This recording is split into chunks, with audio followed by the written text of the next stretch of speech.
Welcome back to Mighty Habits. I'm Steven, and we're really diving deep today into some seriously thought-provoking stuff. We're talking about arguments for the Christian faith. So get ready to use your brain because we're going to be tackling some of the biggest questions out there, the kind that have kept philosophers and theologians arguing for centuries. Now, you might be thinking, hold on, isn't faith all about believing without proof? Hmm. And you wouldn't be entirely wrong, but here's the thing. Faith and reason, they're not always enemies. Think of it like this. You wouldn't just jump into a car with a complete stranger, right? You'd at least check their driver's license, maybe take a quick look at the car's safety rating. It's about having reasons for your trust, even in something as personal as faith. And that's where these arguments come in. They give us a way to understand why believing isn't just some blind leap, but a thoughtful and informed decision. So get ready, because we're about to explore some of the most compelling arguments that have shaped how people think about faith and reason for generations. It's going to be a wild ride. Okay, so let's jump right in with one of the classics, the cosmological argument. Now, I know cosmological might sound a little intimidating, but trust me, this one's a real head-scratcher in the best possible way. Picture this. Imagine the universe as this massive, intricate puzzle, right? The cosmological argument is all about finding that first piece, the one that sets the whole picture in motion. It basically says that everything that begins to exist has to have a cause. Think about it, like even the Big Bang, that incredible explosion of energy and matter, it had to have a bang starter, right? Something had to set it all off. So this argument takes us way back in time, all the way to the very beginning of the universe, and suggests that whatever caused the universe must be something outside of it, something not bound by like the laws of physics or the constraints of time and space. We're talking about a cause that's timeless, spaceless, and uncaused itself. It's a pretty awe-inspiring concept, right? And for a lot of people, that ultimate cause points toward the existence of God. Now, of course, there are different versions of the cosmological argument, and philosophers have been debating the finer points for centuries.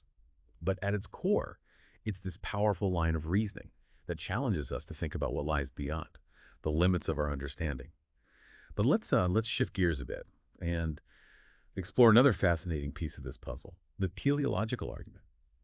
This one focuses on the incredible order and complexity we see all around us, from the intricate workings of the human eye to the delicate balance of our solar systems, like stumbling upon a watch lying in the middle of a field. You wouldn't just assume it randomly put itself together, right? You'd recognize that design, the purposeful arrangement of its parts, and conclude that there had to be a watchmaker behind it. And that's the essence of the teleological argument.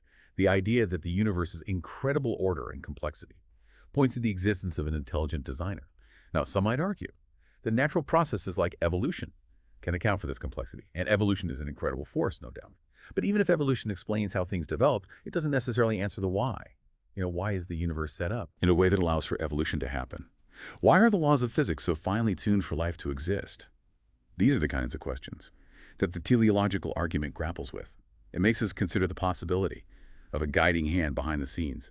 It's a pretty thought-provoking perspective, one that challenges us to look beyond what we see and think about the deeper implications of the world's intricate design. But wait, there's more. We're about to dive into something that gets to the very heart of what it means to be human, the moral argument. This one's all about that little voice inside us, that sense of right and wrong. That seems to be woven into our very being. The moral argument basically says that this innate moral compass we have, this deep understanding of good and evil, points towards a moral lawgiver, a source of objective morality that goes beyond individual preferences or cultural norms. Think about it. If morality were purely subjective, or just a matter of personal opinion or cultural conditioning, then concepts like justice, fairness, and human dignity would be totally arbitrary, but most of us, I think, we instinctively recoil at that thought. A world where anything goes, where there's no universal right and wrong, this inherent sense of morality we have, the moral argument suggests, points towards something bigger than ourselves, a transcendent source of ethical values that grounds our understanding of good and evil.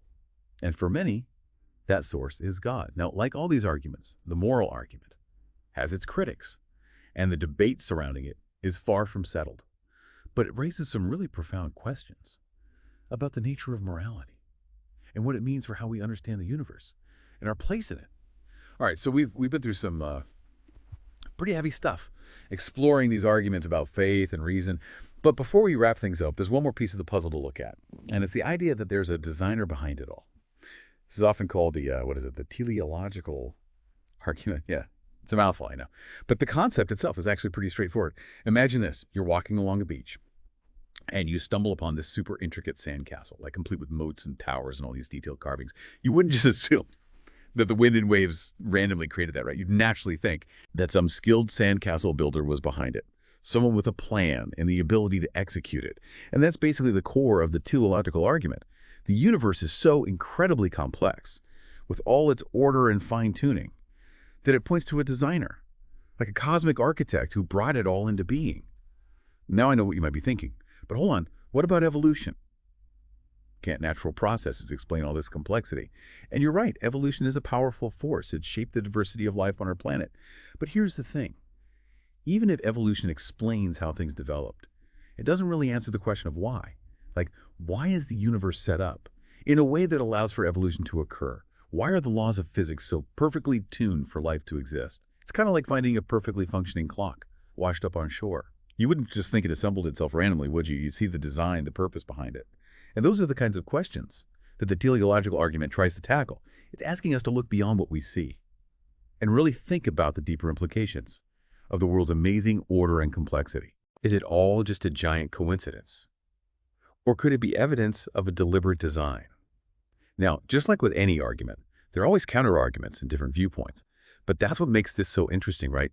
It encourages us to think critically, to weigh the evidence, and to have these thoughtful discussions. And that's really what this whole deep dive has been about, exploring some of the most influential arguments out there that have shaped how people view faith and reason for centuries, really.